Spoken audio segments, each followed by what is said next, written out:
Hello watch enthusiasts.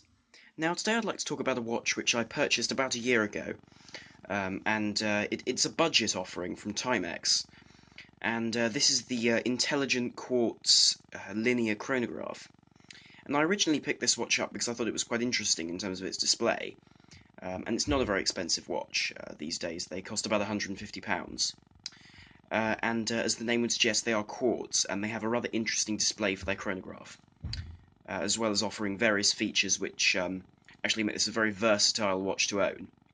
Anyway, without further ado, this is the box it comes in, which is a sort of a leatherette box. It's nothing special, but at this price point I wouldn't really expect anything more. Now, within the box, the watch is immediately visible on a cushion, which I'll put that to one side, and then along with that there is a user manual. Now, I won't go through this because, frankly, for a watch of this price, it's not particularly relevant, and one can figure things out. So, the watch itself is, if I can manage to focus it, there we are. Now, this is quite a large watch. It's 46mm across, and is surprisingly comfortable considering its size. Now, most watches of this size I wouldn't go near due to my small wrists, but as you can see on my wrists, I'll just put it on to show you.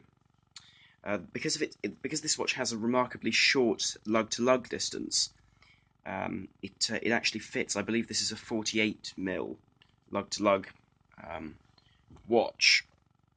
If I just focus that, so it fits quite nicely on my wrist without looking overly large. Now, the main features of this watch are the fact that it's a chronograph, so it's a quartz chronograph, so it has that quartz reset, so it doesn't jump back like a mechanical chronograph that we're used to, but rather a sort of a sweep back.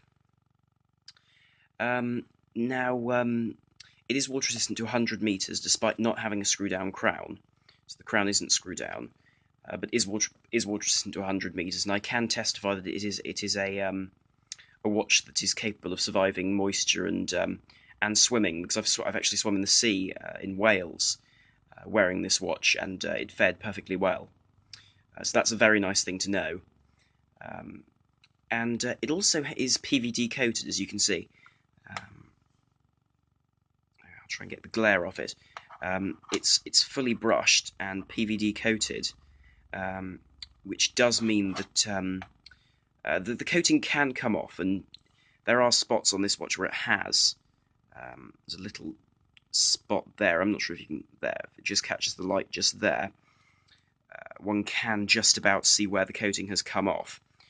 But on the whole, the coating on this watch has been very, very well done, and has stood the test of time. Now, I have been up mountains, I've been swimming with this watch, I've done various activities with this watch, and it's fared very well. And so is the strap, which is this sort of distressed olive colour leather strap. And it's 22mm strap, so that's a cross, and it's very supple, and it has been supple from the start. And despite actually having been in the sea, this strap hasn't deteriorated at all, because I took the view that, frankly, it's not a very expensive strap at all, so I decided to swim with it without bothering to change it. On that basis, it's fared extremely well. It does also have a matching PVD buckle that's signed Timex, although I would have appreciated if it had been signed Timex the other way up, because from this perspective it's visible, it's legible this way up, rather than being legible in the same way the rest of the strap would be looked at. Now, the main features of this watch come on the dial and with the movement, and that's what this watch was sold as, being sort of a high-tech quartz. So it has a chronograph, so it's a simple start with the top pusher. So you can see that begins, and this hand at the bottom will measure 4 hours. You can see on that bottom scale, and along this side we have 30 minutes. 30-minute indicator. So it'll go up to 30 minutes, then it'll restart the 30-minute count on the second half of the hour, thus making a very useful chronograph. Again, it resets like so, with that slow sweep back. Now, the features this watch has, and it's a perfect watch really for a traveller or someone who's going to be using this watch in a fairly rugged environment, a fairly hostile environment, is that it does, in fact, when the chronograph is stopped, I shall show you. I can just get that into focus correctly. I do apologise, my camera's playing up today. There, so this dial at the bottom, when not being used as a chronograph, does in fact work as a GMT hand. So this, along the outer ring of numerals, that does actually read a second time zone. For example, I use this to have French time because I travel to France quite regularly. So as a result, that's very useful for me. Now, one feature of this watch which I really liked when I bought it is that, well, I'll start the chronograph just to show you. It has the tachometer along the inside of the inside chapter ring, which is a nice feature to have. But the feature which I'd like to show you is, so say I was timing something and doing laps, for example, a motor race. So as a car crosses the finish line, I can press the bottom pusher, and it will in fact stop the seconds hand, the chronograph seconds, in order so I can read the time of a lap.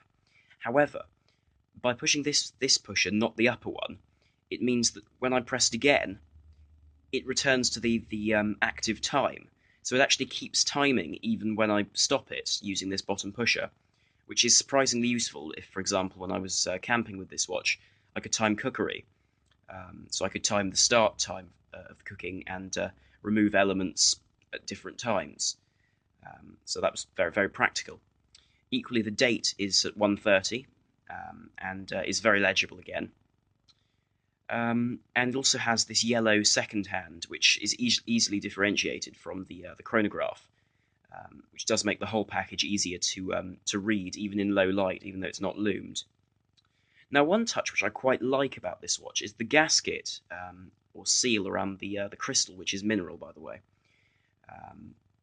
is in fact this sort of rubber band sort of colour, this sort of orangey red. And it really does bring out the face of the watch, and I think suits the whole piece very, very well.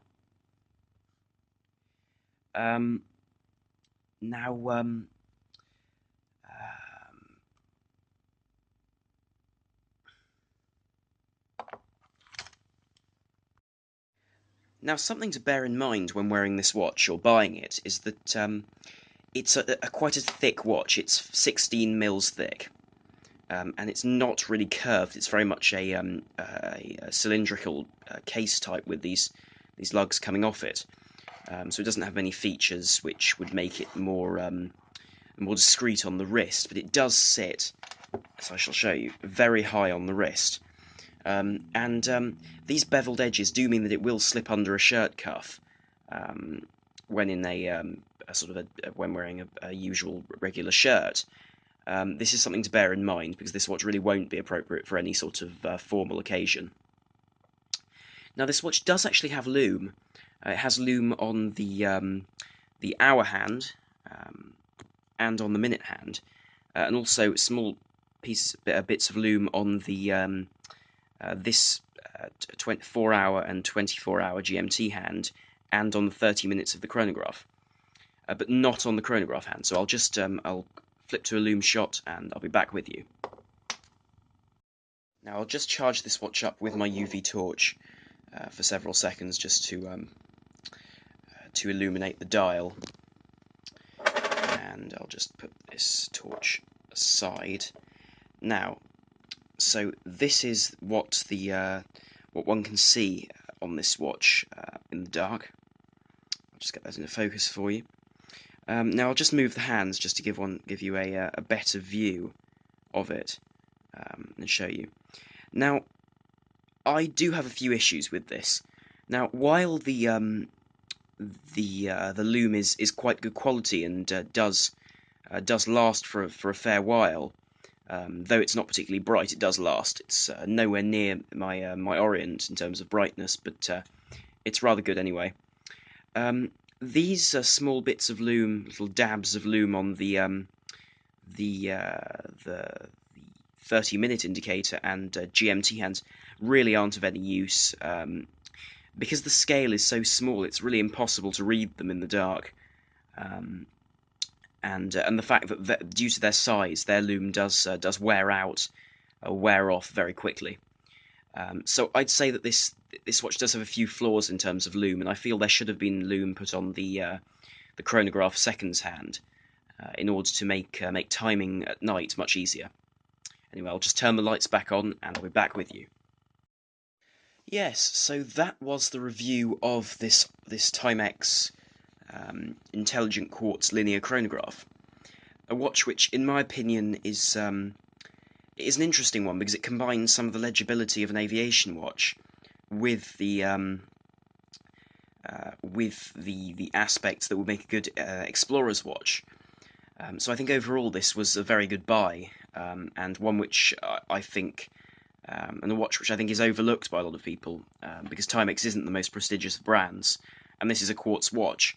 But as far as beaters go, or at least a watch to wear in sort of difficult conditions, rain, camping, so on, this is actually a very, very good offering, and yes, definitely an interesting piece for the price.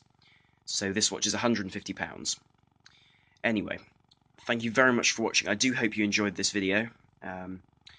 And please like, share, and subscribe if you enjoyed this video, and do go and have a look at the rest of my videos if you enjoyed this one. So thank you very much for watching. This is the Watch Guy, over and out.